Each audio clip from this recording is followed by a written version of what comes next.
Hey y'all. So going with the flow of from DEI, I want to talk about delusions. Now, I'm going to tackle today delusional disorder, and I'm also going to tackle delusional ideation. There's just a little bit of difference between the two, but I want us to discuss it, okay? Now, delusional disorder is a mental illness that involves having false beliefs that persist for at least a month. Okay. And the characteristics of this disorder is fixed beliefs that are not based in reality, even when presented with evidence. Okay. Difficulty with criticism and compromise, issues with trust. So you're not trusting anyone, specifically of a particular culture. You have cultural beliefs that impact the context of the delusion. So, in your culture, you may be taught a certain way to see said delusion a certain way. Okay.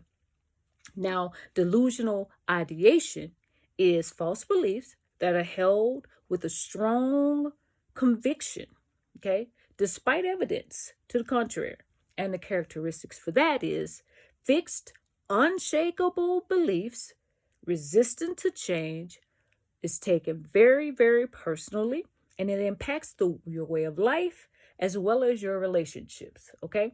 So the belief is so strong that it keeps you from having positive relationships with some people. Okay. Now, the difference between the ideation and the disorder is that the disorder has to go on for a period of time, whereas the ideation could be a moment. Okay. Now, here's the thing with delusional disorder, there is a diagnostic criteria. When we think of delusions, specifically related to racism, the subtype would be called prejudice type. And it goes as follows: believes a group of individuals with shared characteristics and are unusually significant. There is a false belief about them. There's incoherent speech, which we sometimes call gaslighting. There's agitation, and it could be agitation to a point where this person is experiencing bouts of anger, right? Which could be harmful to said person as well as harmful to a community of people. Now, the reason why that is important is this: 60 years ago, when we were in the middle of a civil rights movement, there were some psychiatrists who attempted to get racism put into the DSM, right? They described racism by this delusional disorder.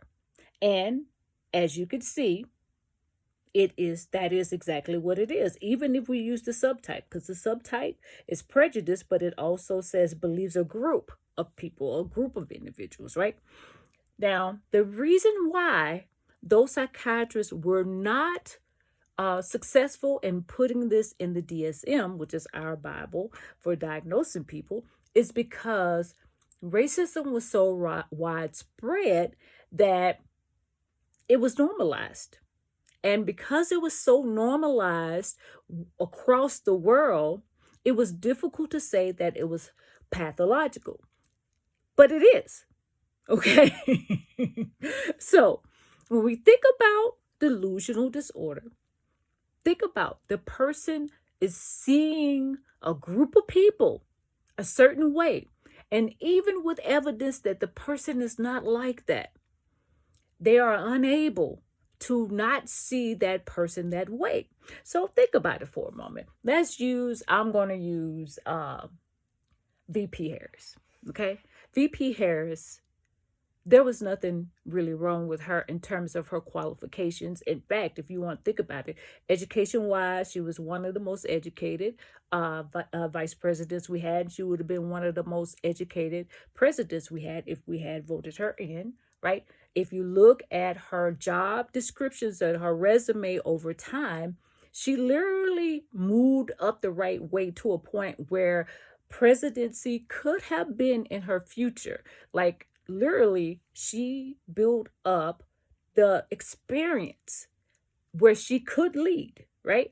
But there was always somebody saying, well, she's not qualified. Her resume says she was qualified, right? Her experience says she was qualified. Her education says she was qualified. She was the right age. All of that. She wasn't too old, too young. You get what I'm saying? She had some experience within Congress as well as being vice president. But yet, people were still saying she wasn't qualified, even with the evidence, right, that says on her resume that she is. That came from a delusional disorder. Okay. Now, I looked to see where this delusion could come from. It could be genetics, okay, literally passed down through generations. It could be biological, where there's an abnormalcy in the brain, specifically in the region that controls perception. It could also be environmental, where it's taught, right? And a lot of times we think that these things are taught, but to be honest with you, it could be all three, right? It could be passed down. It could be biological, where there is some abnormalcy here, and then taught in the environment that it's not abnormal. It is okay to feel like you are superior or inferior to a specific group of people, that it's okay to assume that a person is not qualified, even though there are all of these things that say they are. It is okay to feel like a group of people are lazy or inconsiderate or rude or not educated or bad people. They deserve this. And honestly speaking, this delusional disorder allows for the person to in order for them to feel superior, they have to assume that a group of people, there's something wrong with them. Otherwise, the delusion does not work, right? Now, again, know the fact that they were not able to put this in the DSM and really get it described as a diagnosis, right? This has gone undiagnosed over a period of time. And it is actually on the spectrum of schizophrenia. Now, what can we do about it? Absolutely nothing. Unfortunately, there is nothing that can be done about it, because the first thing you have to do is you have to identify something as a problem, right? You have to identify it as something that needs to be diagnosed. And then once you identify that, then there has to be some things put in place. Like, for instance, what they say that would help with delusional disorder is neuroleptics, atypical psychotics. I almost messed it up. Or psychotherapy. Now, here's the thing. If there's a group of people that feel that exact same way, whether it be biological, genetics, or environmental, and they're in the field like I am, would they be willing to diagnose someone with a delusional disorder when they also may partake in that same delusion?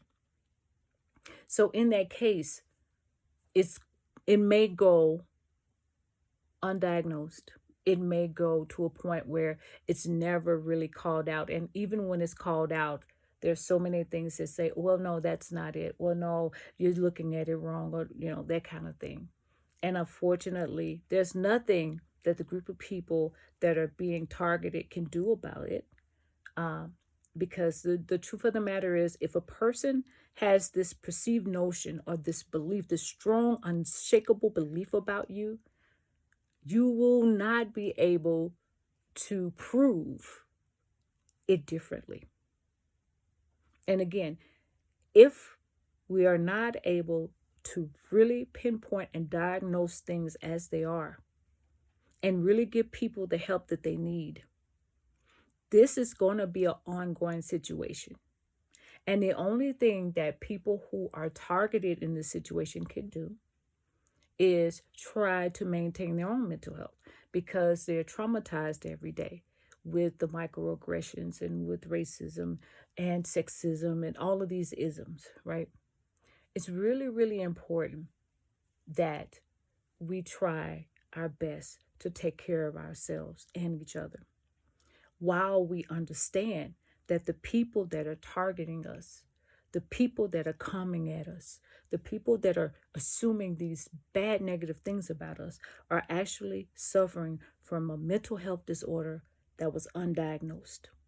Now, I know, I like to, in the end, give you like some way that we can work it out. But unfortunately, as I look these things up, there is no way to work this out. It's going to have to be a come to Jesus moment where people are like, okay, this has gotten out of hand. We really need to do something about this. We need to finger this thing. Even if it's normalized, it's still pathological. And that's has to be the difference. Okay. Now, of course, I have a Bible verse for you. And this Bible verse is Acts 17th chapter and the 26th verse. And it says, "And he has made from one blood every nation of men to dwell on the face of the earth, and has determined their pre-appointed times and the boundaries of their dwellings." Now, what this scripture says to me is, God made all of us from one blood, and we were scattered among this earth. Okay, so we are all one people. Now, we may be different shades of one people, but we are one people. Okay, no one is better than the other. No one is more superior than the other. We are one people, and all of us were born with a path, some gifts, right? Some talents, if you will. We were all born with something that is supposed to make life for each other better.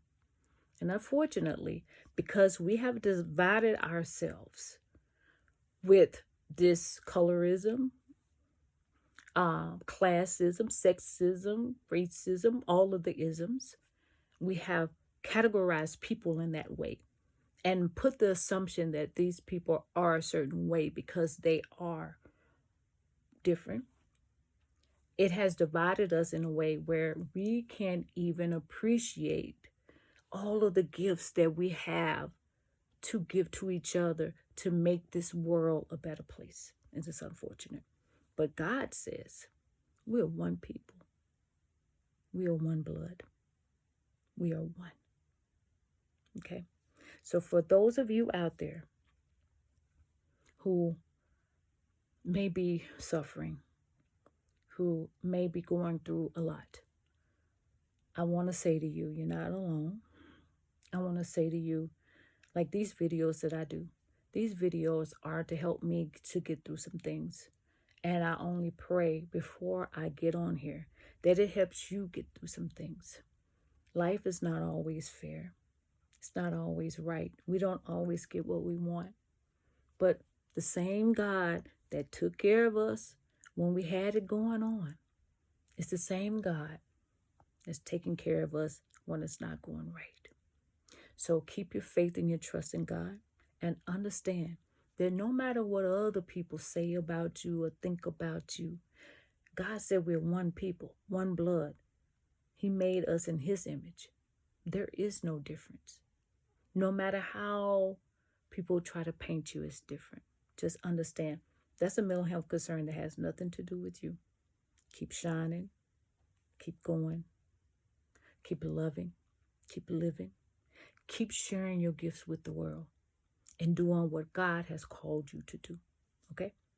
Now, today, I'm going to sing an old Negro hymn or spiritual, whatever you want to call it. Lift every voice and sing. Lift every voice and sing till earth and heaven ring, ring with the harmonies of liberty. Let I rejoice, sing, rise unto the glistening skies. Let it resound loud as the rolling sea. Sing a song full of the faith that the dark past has taught us. Sing a song full of the hope that the present has brought us. Facing the rising sun of our new day begun. Let us march on till victory is won. And it will be won. Keep doing you. Keep giving to this world. God is watching. All right. Blessings, y'all.